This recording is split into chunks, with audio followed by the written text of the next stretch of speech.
सभी गायत्री मंत्र का उच्चारण करेंगे।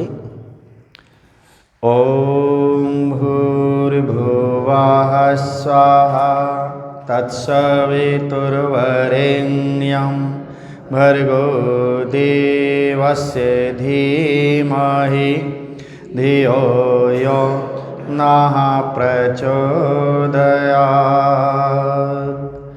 ओम शांति शांति शांति। उपस्थित वंदनीय मातृशक्ति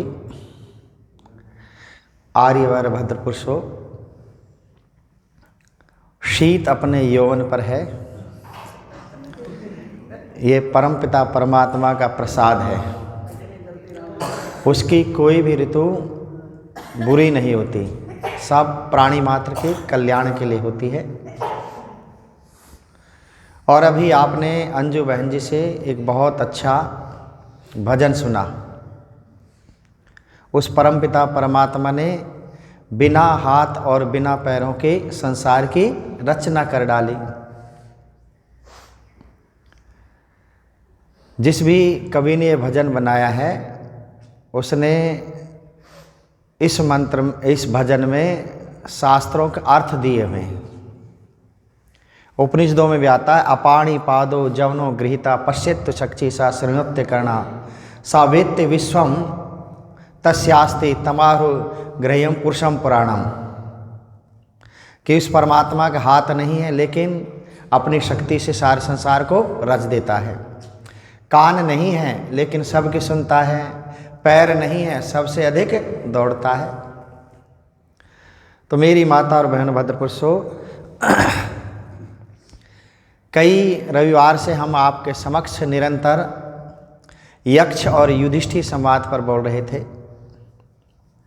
आए आज से एक नया अध्याय और प्रारंभ करते हैं। यजुर्वेद का 40वां अध्याय जो सभी उपनिषदों का आधार है। यहीं से उपनिषद प्रारंभ होती हैं।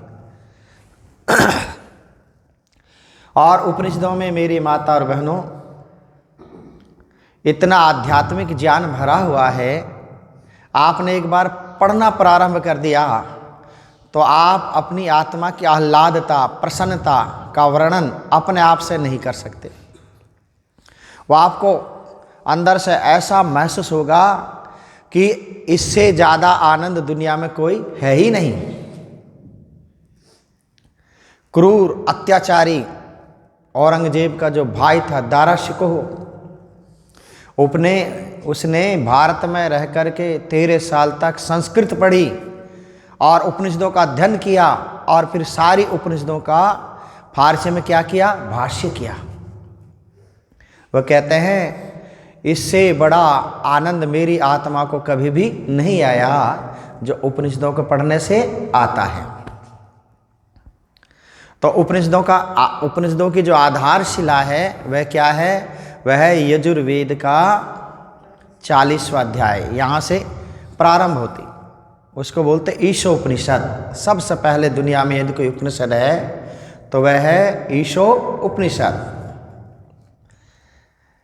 इसमें मेरी माता और बहन भक्त पुरुषों 17 मंत्र हैं यजुर्वेद के। एक मंत्र ऋषियों ने और बढ़ा रखा उपनिषद में, वहाँ पर 18 हैं। लेकिन यजुर्वेद के 40वें अध्याय में क्या है, कुल 17 मंत्र हैं। हमने सोचा इस क्रम को चलाएं ताकि आपको आध्यात्मिक लाभ मिले। और इसके हर मंत्र पर हम चिंतन और मनन करेंगे हर रविवार को। देखते हैं कितने रविवार तक चलता है ये सीरियल। और आपको आध्यात्मिकता में बड़ा आनंद आएगा। आपकी झोली आध्यात्मिक ज्ञान से भर जाएगी यदि आप श्रद्धालु हैं, ध्यान से श्रवण करते हैं, चिंतन करते हैं, मनन करते हैं, निधिध्यासन करते हैं। बिना इन 4 साधनों के कभी भी आध्यात्मिक विद्या प्राप्त नहीं होती। तो आए अब प्रारंभ करते हैं।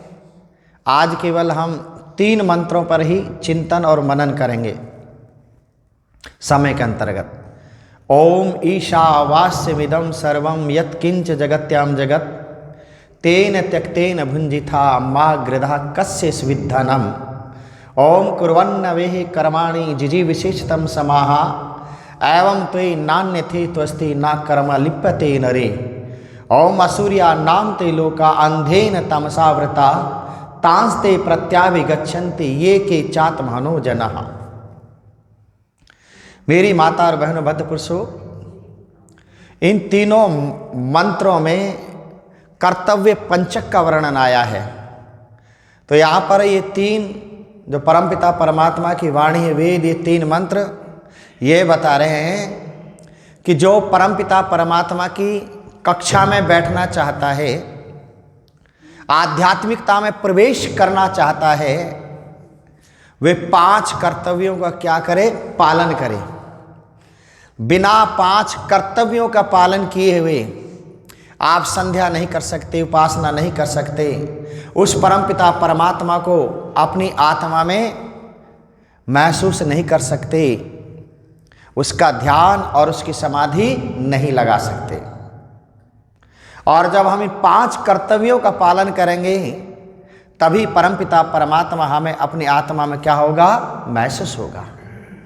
इसलिए उन ऋषियों ने कहा ये आध्यात्मिक क्लास में बैठने के 5 कर्तव्य हैं, इनके बिना ना तो हमारी आत्मा का सुधार हो सकता है और ना हम आध्यात्मिकता में गति कर सकते हैं, उन्नति कर सकते हैं।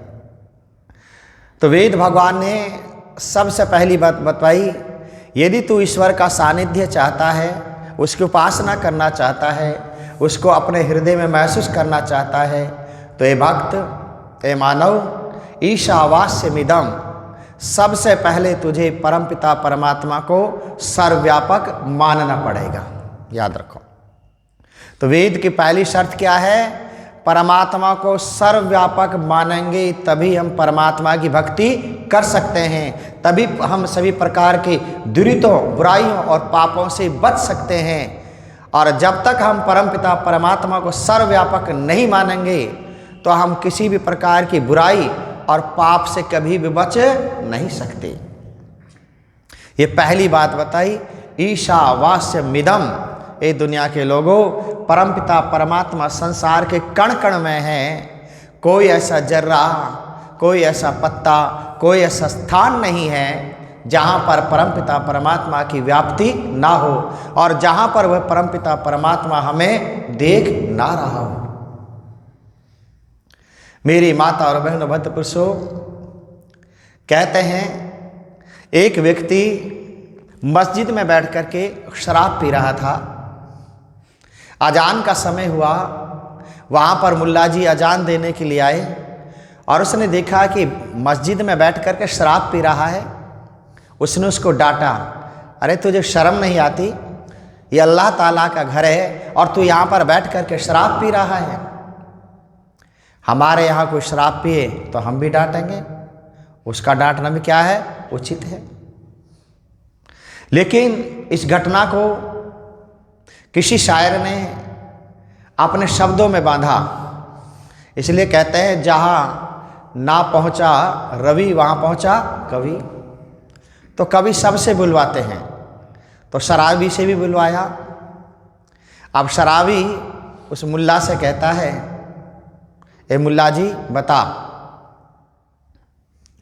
जाहिद शराब पीने दे मस्जिद में बैठकर, या वह जगह बता जहां खुदा ना हो। पाप कर्म करना हो तो मस्जिद में कर लो, पाप कर्म करना हो तो मंदिर में भी कर लो। पाप कर्म इंसान कहीं भी कर सकता है। इसलिए एक बात का मुझे जवाब दे, बता खुदा कहाँ पर नहीं है?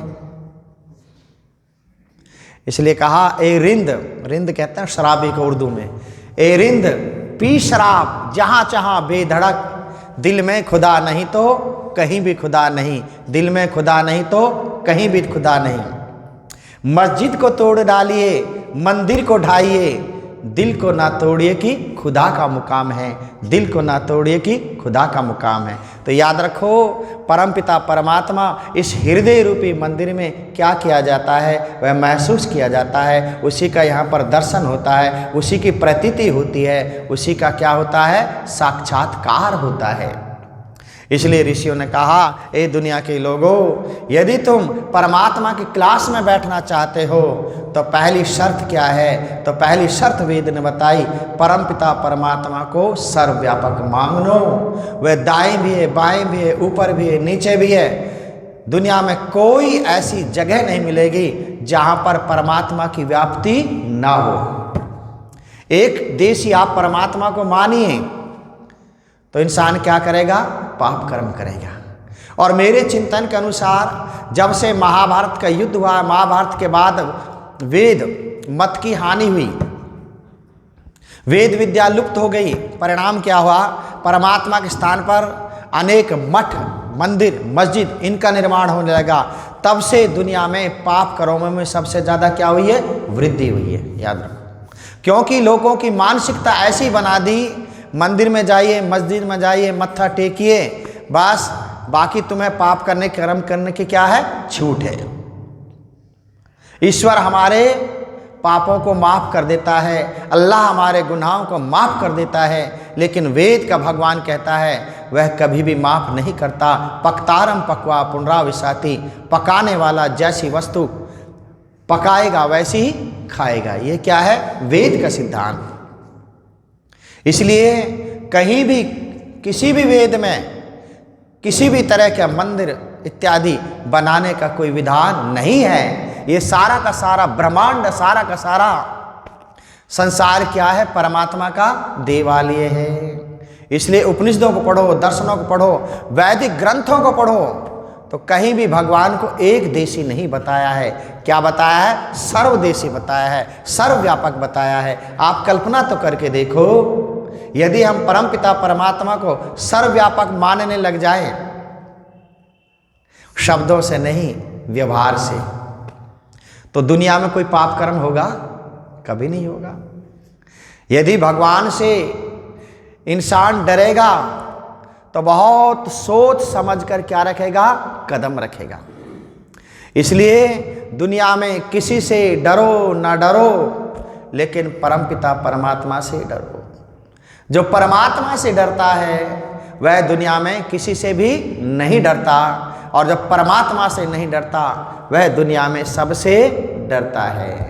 तो पहला कर्तव्य क्या बताया, परमपिता परमात्मा को सर्वव्यापक मानो, उसके बिना हमारा भक्ति में प्रवेश हो ही नहीं सकता।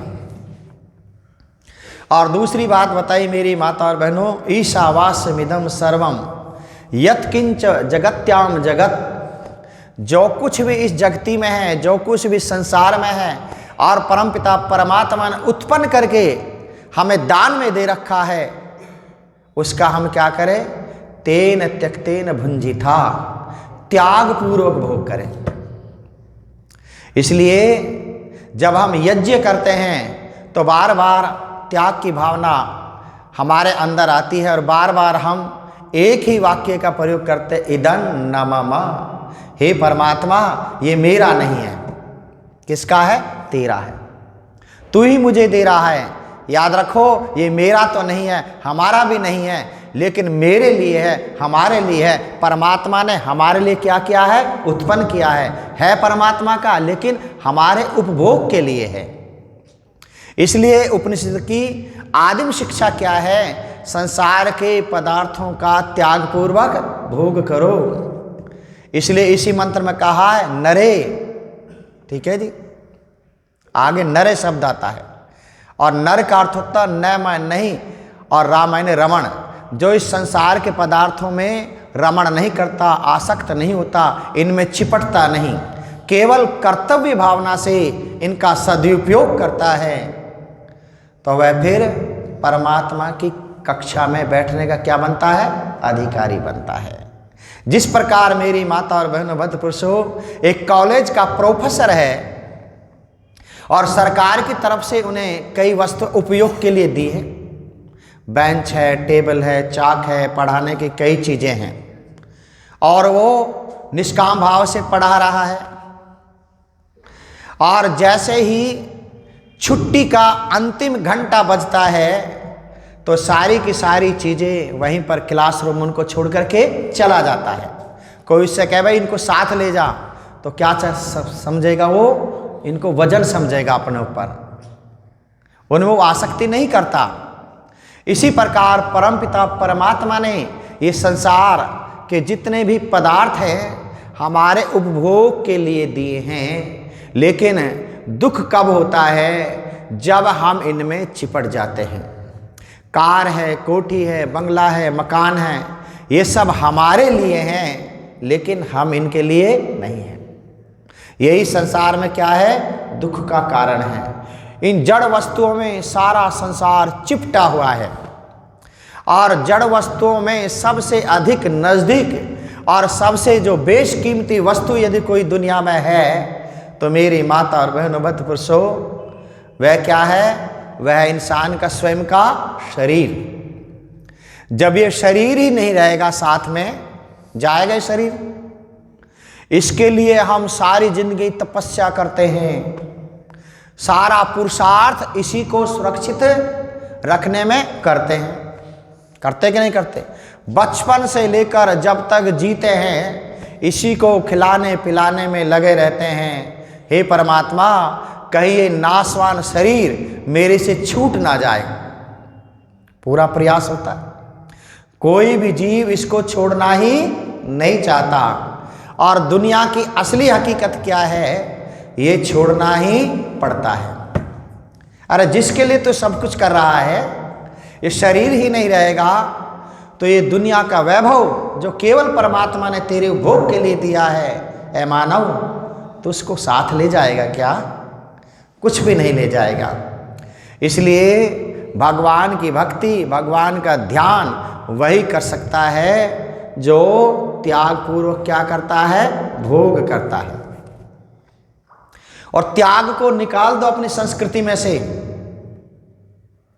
याद रखो, आपका जीवन ज्यादा नहीं चल सकता, त्यागियों का जीवन ज्यादा चलता है, उनको ज्यादा आयुष्य प्राप्त होता है, उनकी आयु भी क्या होती है? लंबी होती है, जिन्होंने जीवन में त्याग किया है। इस देश में आज से 50-60 साल पहले एक वासना के कीड़े उत्पन्न हुए, मैं उसे कीड़ा बोलता हूं, जिसको आचार्य ने कुआचार्य है, जिन्होंने संसार में बुराइयों को फैलाया, रजनीश ने। और वो मूर्ख सारे संसार को क्या बनाना चाहता था? उनका उपदेश सुनो, वह कहते थे कि संभोग से समाधि की ओर, खूब भोगों को भोगो, अमर्यादित भोगो, ब्रह्मचर्य का रोज विनाश करो, तुम्हें समाधि मिलेगी। और हमारे ऋषि क्या कहते हैं? योग से समाधि की प्राप्ति होती है। 55-53 साल में इस संसार से बीमारियां लग गई उसको और इस संसार से दुष्ट चला गया। इसलिए हमारी संस्कृति में क्या है मेरी माता और बहनों भक्त पुरुषों? वेदों में, शास्त्रों में, उपनिषदों में सबसे पहले त्याग की शिक्षा दी गई है। आदि गुरु शंकराचार्य आजीवन ब्रह्मचारी रहे और पता है क्या कहते हैं? यदि तुमने त्याग निकाल दिया तो ये मानव तेरी दुर्दशा कैसे होगी, सुन ले। और उन्होंने बहुत सुंदर लिखा। जब हम गुरुकुल में पढ़ते थे, एक छोटी सी पुस्तिका हमने पढ़ी, चरपट पंजरी का, जिसका अर्थ होता है विषय वासनाओं को मुंह पर चरपट थप्पड़ मारना। वह वैरागी थे, बहुत बहुत बड़े वैरागी हुए हैं वे भी। स्वामी दयानंद भी क्या थे? वैरागी थे। और मेरे ऋषि दयानंद तो पठन पाठन पुस्तकों में पता क्या लिखते हैं कि भाई तुम विद्या पढ़ो। कहा कि विद्या पढ़ के क्या करोगे? कहा कि गृहस्थ में प्रवेश करेंगे। तो ऋषि ने कहा क्या वैराग्य होकर सीधा संन्यास नहीं लोगे? वेदों का प्रचार और प्रसार नहीं करोगे? तो ऋषि दयानंद वहां पर शिक्षा दी, यदि तुम इंद्रियों पर नियंत्रण नहीं कर सकते तो आदर्श गृहस्थ की स्थापना करो। और जो संसार का ज़्यादा उपकार चाहता है और जिनके अंदर वैराग्य की तीव्र भावना होती है, वह ब्रह्मचर्य से सीधा संन्यास लेकर स्वामी दयानंद की तरह वेदों का प्रचार और प्रसार करके संसार का क्या करे, उपकार करे। तो याद रखो, इसलिए हमारे यहाँ अनेक करोड़ ऋषि ऐसे हुए हैं जिनको ऊर्ध्व वरेता कहा है, ठीक है जी, जो सीधे ब्रह्मचर्य से संन्यास लिया और वेदों का पठन पाठन किया और लोगों को त्याग पूर्वक उपभोग का क्या दिया, संदेश दिया। तो मैं आपको बता रहा था आदि गुरु शंकराचार्य की, वह कहते हैं दुनिया के लोगों देखो इनका परिणाम क्या होगा। अंगम गलितम पलितम मुंडम दसन विहीनम जातम तुंडम वृद्धो याति गृहीत्वा दंडम तदपि न मुंचत्यास पिंडम भज गोविंदम भज गोविंदम भज गोविंदम मूढ़मते प्राप्ते सन्निहिते नहीं नहीं रक्षणे डुक्रिय करणे।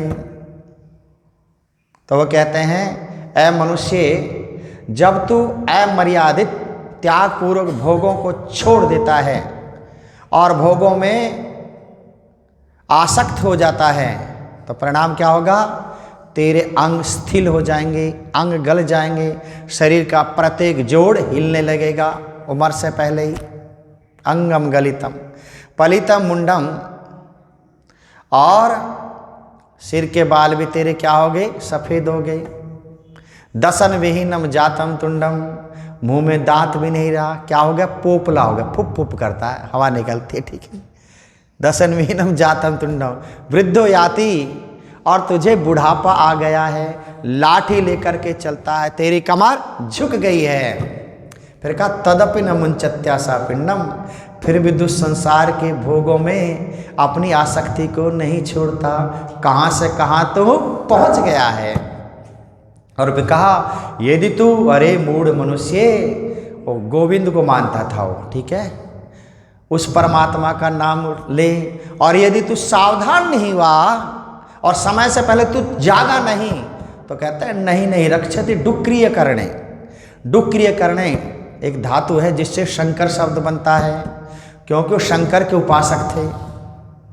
कहा फिर तुझे वो शंकर सारे संसार का कल्याण करने वाला परमपिता परमात्मा भी नहीं बचा सकेगा। आहा, इस देश में एक बहुत ही वैरागी राजा हुए महाराज भर्तृहरि, उन्होंने लिखा भोगान भुक्ता वयमेव भुक्ता तपो न तपता वयमेव तपता कालो न याता वयमेव याता तृष्णान जीर्णा वयमेव जीर्णा तृष्णान जीर्णा वयमेव जीर्णा।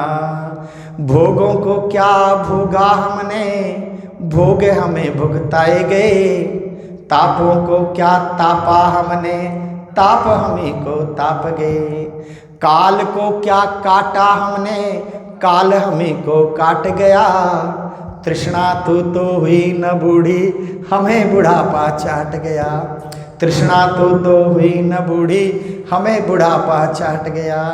तो मेरी माता और बहनों भद्रो भक्त पुरुषो, ये वासनाएं, ये तृष्णाएं, ये ऐषणाएं, ये इच्छाएं बहुत बलवती होती हैं, ये इंसान की कभी बूढ़ी नहीं होती और इंसान कहाँ से कहाँ पहुँच जाता है। इसलिए वेद ने कहा यदि तू उस परम शक्ति की, सुप्रीम पावर की उपासना करना चाहता है तो अपना आप को भी तुझे क्या बनाना होगा, शारीरिक दृष्टि से, मानसिक दृष्टि से और उपासना की दृष्टि से जो उपासना योग के अंग हैं उनको अपनाना होगा। तब जाकर के तू परमात्मा की क्लास में, उसकी कक्षा में बैठने का क्या बनेगा, अधिकारी बनेगा। कामी क्रोधी लालची इनसे भक्ति ना होए, भक्ति करे कोई शूरमा मान भाव ना खोए। लोगों ने भगवान की भक्ति को बहुत सरल समझ रखा है। अरे भाई, रण भक्ति और दान ये युवावस्था में होते हैं। जो व्यक्ति युवावस्था से ही इनकी तैयारी करता है उसका वृद्धावस्था में भी ध्यान लगेगा, साधना होगी। तो इसलिए बहुत पवित्र और ऊंची आत्माएं हैं इस छुरस्य धारा, इसको आध्यात्मिकता को क्या कहा है? छुरे की धारा कहा है। इस छुरे की धारा पर बहुत सौभाग्यशाली लोग ही क्या रखते हैं? कदम रखते हैं। बाकी तो ज़्यादातर दुनिया के 90% लोग इसी वासनाओं की दलदल में फंस करके अपने जीवन की लीला को समाप्त करके और जन्म मरण के चक्कर में फंसते ही रहते हैं, आते रहते हैं, जाते रहते हैं, आते रहते हैं। तो मेरी माता और बहन भक्त पुरुषो, वेद ने कहा, ए मनुष्य, तू परमात्मा को सर्वव्यापक मान।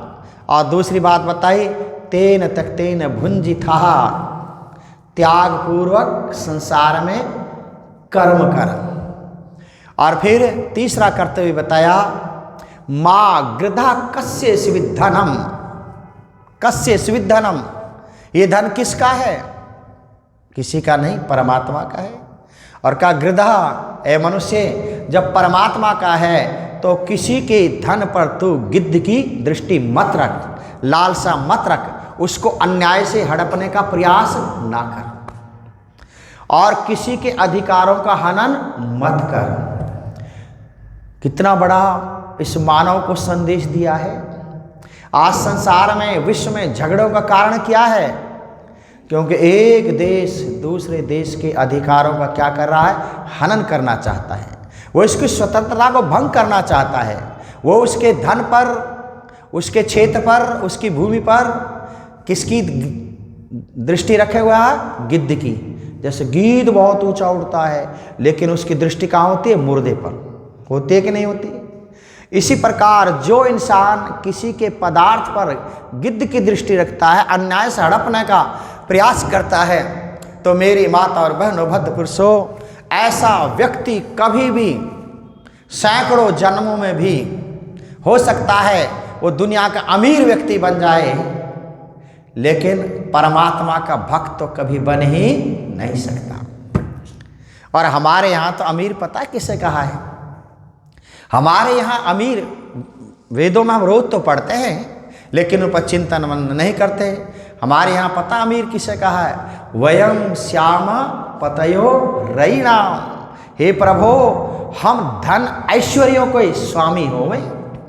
और ऐश्वर्य पता किसे कहते हैं? ऐश्वर्य उसे कहते हैं जो ईमानदारी से, सत्यता से, सच्चाई से परोपकार करके जो धन घर में आता है, उसको क्या बोलते हैं? ऐश्वर्य। क्या बोलते हैं?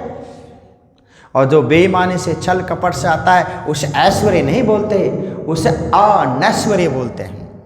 हमारे यहाँ तो रोजाना हम यही प्रार्थना करते हैं, परमात्मा हम धन ऐश्वर्यों को क्या होवें? स्वामी होवें। तो इसलिए भगवान की भक्ति वही कर सकता है जो किसी के धन पर गिद्ध की दृष्टि नहीं रखेगा, और जो किसी के अधिकारों का हनन नहीं करेगा, किसी को गुलाम बनाने का प्रयास नहीं करेगा, वही परमात्मा को ध्या सकता है। उसका तो फिर बस जब ऐसा अंतःकरण पवित्र हो जाएगा, जैसे ही बैठेगा थोड़ी देर के पश्चात सीधा परमात्मा से उसका कनेक्शन जुड़ जाएगा, उसका ध्यान जुड़ जाएगा। हमारा ध्यान इसलिए नहीं लगता क्योंकि हमने भगवान की भक्ति के जो अंग हैं उनका कभी पालन किया ही नहीं।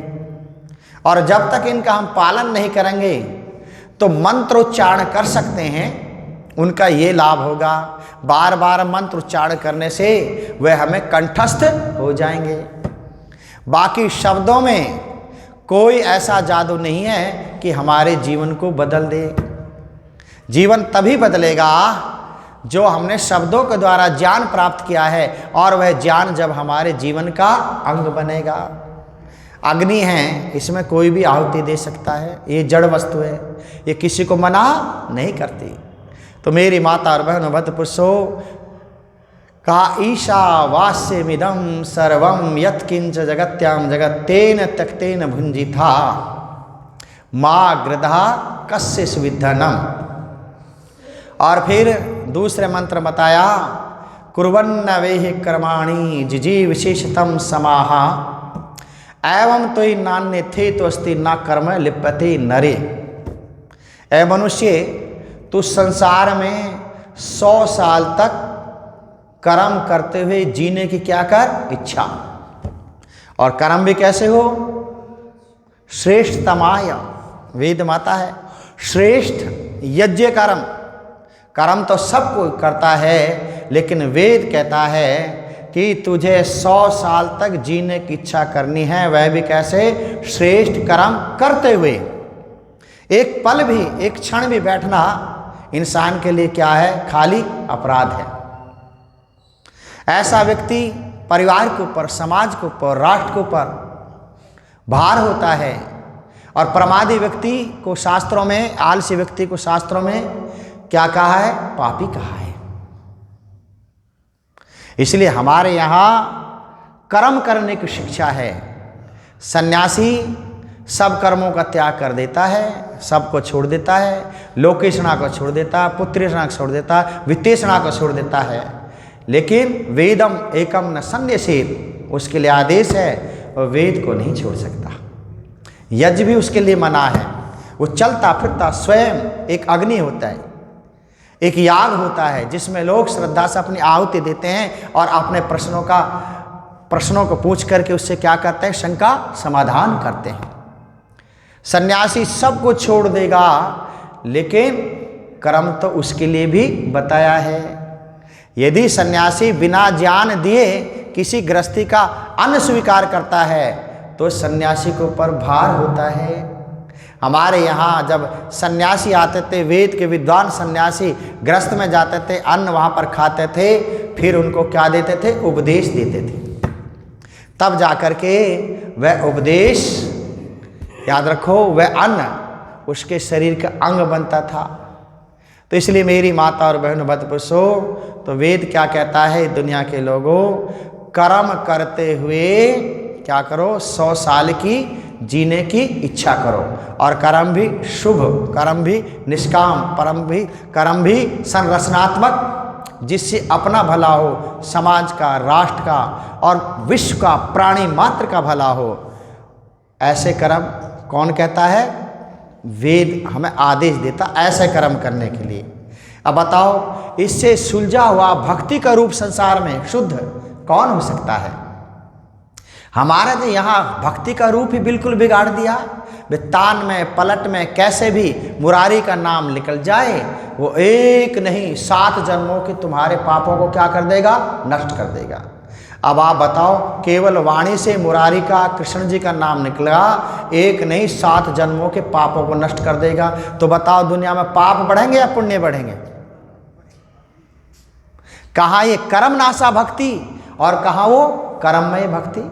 योगीराज श्री कृष्ण जी ने गीता में किसका पाठ पढ़ाया? कर्म का। कभी हम गीता को प्रारंभ करेंगे, उसका 18 अध्याय बोलेंगे कभी, ठीक है? हमारे मन में है गीता में क्या संदेश दिया है, लेकिन लोगों ने उसको जाना ही नहीं वास्तव में। तो मेरी माता और बहनों मत पूछो, चौथी बात क्या बताई? कर्म करते हुए संसार में 100 साल तक जीने की क्या करो? इच्छा। और जिएगा भी वही जिसके अंदर इच्छा होगी, ठीक है? जिसके अंदर इच्छा नहीं होगी उसकी आयु कम होती है। इसलिए इच्छा का शरीर पर क्या पड़ता है? प्रभाव पड़ता है। और फिर तीसरे मंत्र में बताया, असुरिया नाम ते लोका अंधेन तमसा व्रतः तांस्ते प्रत्याभिगच्छन्ति ये के चातम हनो जनाः। अब यहाँ पर असुरीय शब्द आया है।